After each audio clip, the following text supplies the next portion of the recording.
Masih terkait dengan potensi adanya pemangkasan suku bunga di tahun ini.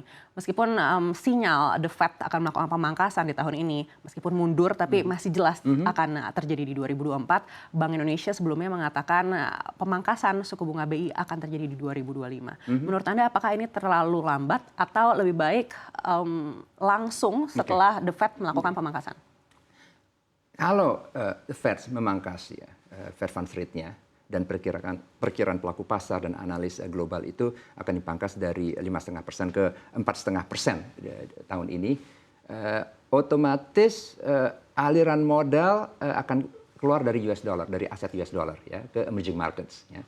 Dan kalau itu implikasinya adalah penguatan rupiah, ya, dan juga berdampak positif terhadap inflasi, karena dengan penguatan rupiah, otomatis imported inflation juga turun, maka semakin kecil alasan bagi BI untuk menahan suku bunga acuannya di 6%. Ya.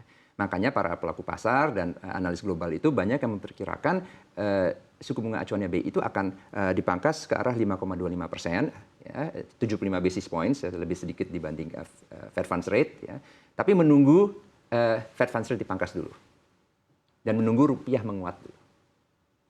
Dan pelaku pasar memang memperkirakan rupiah akan menguat ke arah 15.000 per US dollar di akhir tahun ini.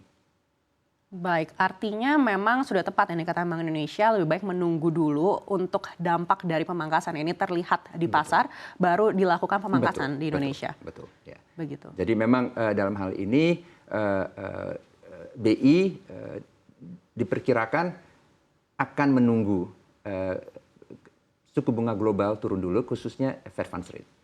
Baik, tapi apa dampaknya kalau Bank Indonesia lebih cepat melakukan pemangkasan di tahun ini?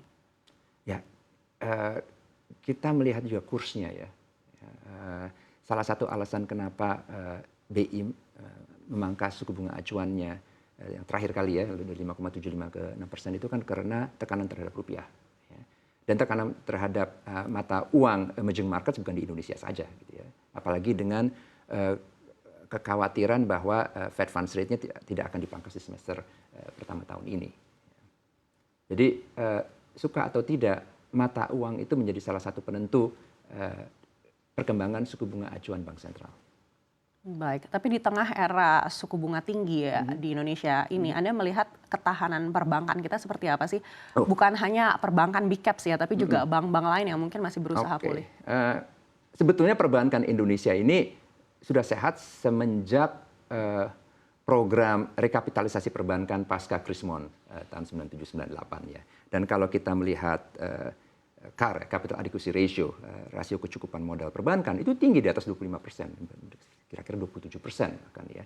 Kalau kita melihat gross NPL ya, di 2,5%. Kalau kita melihat loans at risk di 12-13%, turun dari sewaktu puncak di saat krisis COVID, yaitu di atas 20%. Ya. Jadi kalau kita melihat perbankan Indonesia, apalagi dengan net interest margin yang cukup besar, masih di kisaran 4%, perbankan Indonesia itu masih salah satu yang solid di dunia. Ya.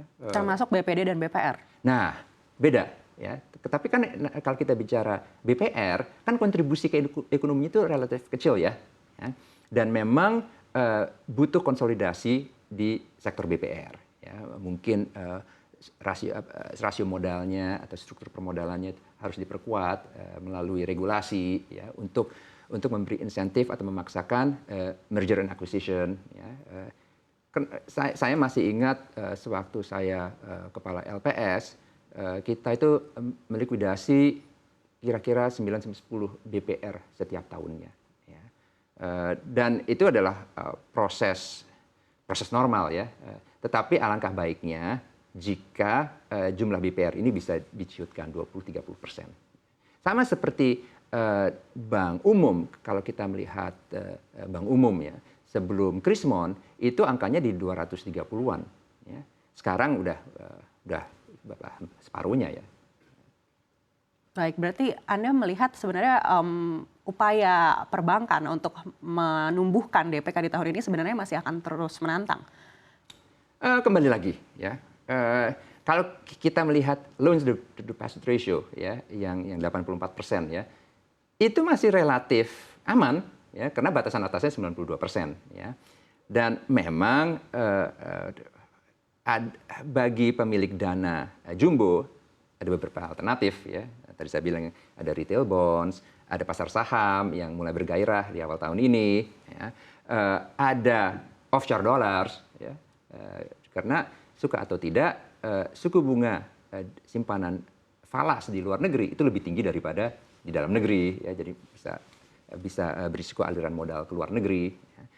Tapi dengan prospek turunnya suku bunga global, ya, dan prospek aliran modal portfolio global kembali ke Indonesia, risiko bahwa pertumbuhan DPK itu akan terus di bawah 5% itu semakin kecil.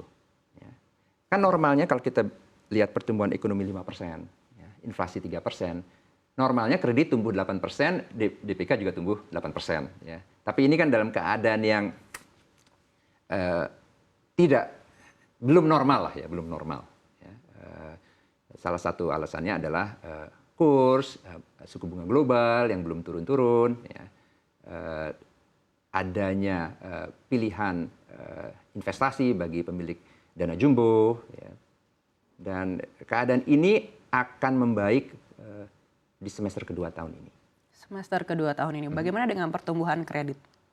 Pertumbuhan kredit dengan ekspektasi pertumbuhan ekonomi di 5%, ya, pertumbuhan kredit di kisaran 8-9% masih normal. Ya.